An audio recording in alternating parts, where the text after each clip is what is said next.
വായനാ ദിനാചരണത്തിന്റെ ഭാഗമായി തോട്ടട വെസ്റ്റ് യു.പി. സ്കൂൾ വിദ്യാരംഗം ക്ലബിന്റെ നേതൃത്വത്തിൽ നിർമ്മിച്ച പുതിയ ലൈബ്രറി വിദ്യാലയത്തിന് സമർപ്പിച്ചു. വിവിധ ക്ലബ്ബുകളുടെ പ്രവർത്തന ഉദ്ഘാടനവും വായനാ വാരാചരണത്തിന്റെ ഉദ്ഘാടനവും കണ്ണൂർ സൗത്ത് ഉപജില്ലാ വിദ്യാഭ്യാസ ഓഫീസർ എൻ സുജിത്ത് നിർവഹിച്ചു.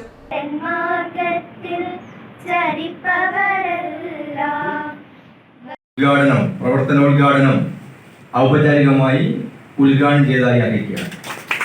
ഒരു സാഹചര്യത്തിൽ ഉണ്ടായിരുന്നത് വീട് വീടാന്തരം കയറി ഇറങ്ങി പുസ്തകങ്ങൾ സമാഹരിച്ചുകൊണ്ടാണ് അദ്ദേഹം ഒരു ഗ്രന്ഥശാല ആരംഭിക്കുന്നത്. യുവ കഥാകാരിയും ഒ.വി. വിജയൻ സ്മാരക ചെറുകഥാ പുരസ്കാര ജേതാവുമായ ജിൻഷ ഗംഗ മുഖ്യാതിഥിയായിരുന്നു. T. Surendran master, N V. Rajeevan, M V C. Ranjith, school manager K. Meera, P. Vinod തുടങ്ങിയവർ സംസാരിച്ചു. വി. കെ. രഞ്ജിത്ത് കുമാർ അധ്യക്ഷത വഹിച്ച ചടങ്ങിന് ഹെഡ് മിസ്ട്രസ് കെ. പ്രസീത സ്വാഗതവും എ. ഷെരീഫ് നന്ദിയും പറഞ്ഞു. 3000-ഓളം പുസ്തകങ്ങളുള്ള ലൈബ്രറിയിൽ കുട്ടികൾ തന്നെ വിതരണക്കാരാവും. പുസ്തകങ്ങൾ വേണമെന്നോ അല്ലെങ്കിൽ ഇതുപോലെയുള്ള കുറെ പുസ്തകങ്ങൾ ഉണ്ടെന്നോ ഇതൊന്നും അറിയാത്തൊരമ്മയാണ്.